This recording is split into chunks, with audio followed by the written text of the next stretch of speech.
Definisi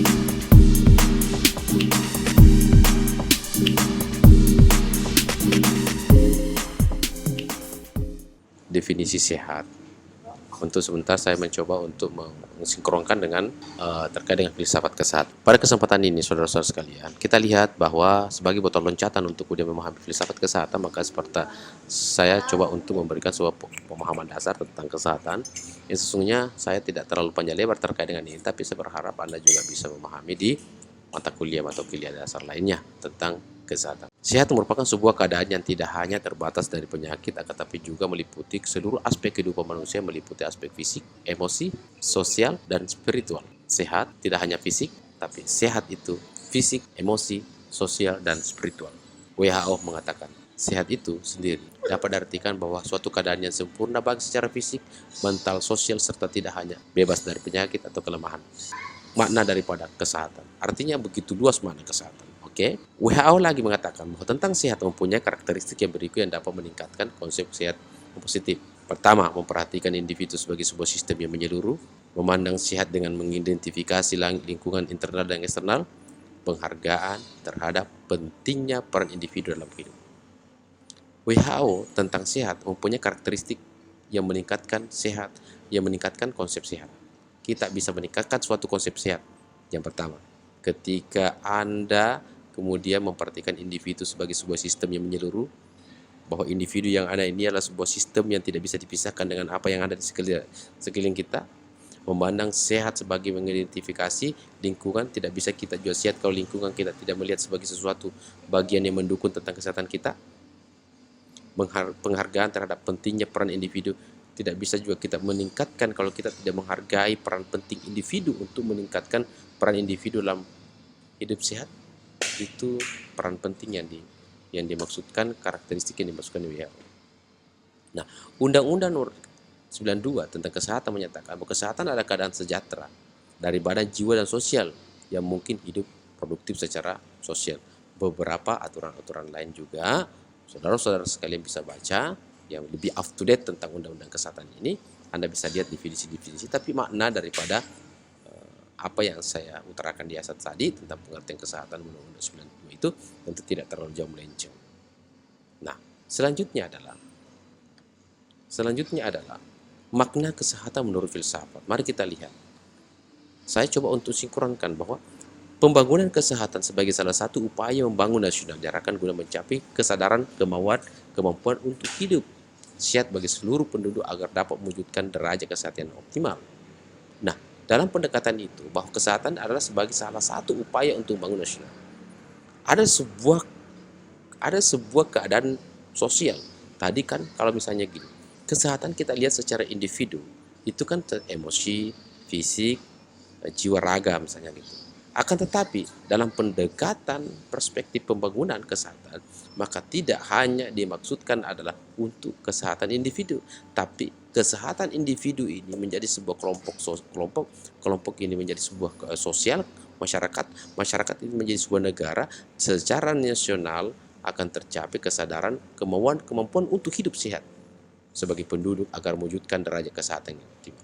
Itu sebenarnya muaranya. Jadi individu melahirkan sebuah maksudnya gini, pembangunan individu sehat fisik, jasmani, rohani, melahirkan kumpulan individu, melahirkan sebuah kelompok ini menjadi sosial ini menjadi sebuah negara. Nah, inilah kemudian kesehatan penduduk ini kemudian diperlukan, tentu lebih utama adalah diutamakan kesehatan individu. Nah, dan kesehatan yang demikian yang menjadi dambaan setiap orang sepanjang hidupnya. Artinya saudara-saudara yang baru Anda rasakan begitu penting hidup ini ketika kemudian Anda begitu penting hidup ini ketika Anda sakit. Begitu berharga yang namanya hidup atau sehat ketika Anda sakit. Ya, ada lagunya itu baru terasa. Lagunya itu nanti ketika tidak ada baru terasa gitu loh. Itu ada lagunya, saya lupa lagunya itu. Nah, sama dengan itu, kalau kesehatan itu nanti kita terasa sehat, maknanya sehat begitu penting ketika kita sakit gitu. Pada masa lalu, bagian besar individu yang masyarakat memandang sehat dan sakit sebagai sesuatu hitam di atas putih, atau putih di atas hitam, atau hitam dan putih. Itu. Di mana kesehatan merupakan kondisi kebalikan dari penyakit atau kondisi yang terbatas dari penyakit. Dianggap sebagai sebuah kesehatan itu adalah sehat itu adalah penyakit. Anggapan atau sikap yang sederhana itu tentu dapat ditetapkan dengan mudah, akan tetapi mengembangkan adanya tentang rentang sehat sakit. Pendekatan yang digunakan abad 21 itu sehat dipandang dengan perspektif yang lebih luas. Itu lebih melihat secara luas waktu itu, tapi sekarang kan kita lebih mengkonkretkan. Abad 21 itu lebih pada pendekatan lebih pada pendekatan melihat sehat itu sebagai suatu yang hanya pada pemikiran tentang secara luas, tapi lebih spesifik lagi diutarakan tadi saya katakan adanya adanya tentang sehat emosi, fisik, jiwa dan raga. Itu maksudnya. Walaupun sulitnya agak luas, tapi setelah itu berkembang ilmu pengetahuan agak dispesifikkan lagi lebih spesifik. Konsep sehat dan sakit sesungguhnya tidak terlalu mutlak dan universal karena ada faktor-faktor lain di luar kenyataan klinis yang mengaruhi terutama terutama faktor sosial budaya. Kedua, pengertian saling mempengaruhi dan pengertian yang satu hanya dapat dipahami dan konteks pengertian yang lain. Banyak ahli filsafat, biologi, antropologi, sosiologi, kedokteran yang lain bidang ilmu mengetahui telah mencoba memberikan pengertian tentang konsep sehat dan sakit ditinjau dari masing-masing disiplin ilmu.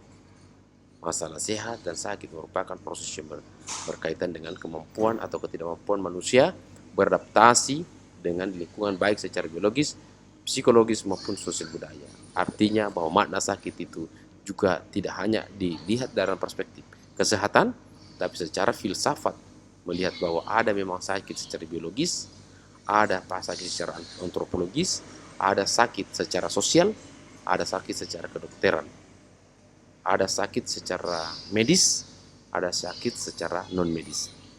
Kalau menurut beberapa pandangan, pengalaman saya, beberapa orang mengatakan bahwa orang yang sakit medis pasti ada non medisnya, tapi tidak semua penyakit non medis ada medisnya. Nah, itu yang perlu Anda mungkin bisa teliti nantinya apakah memang demikian.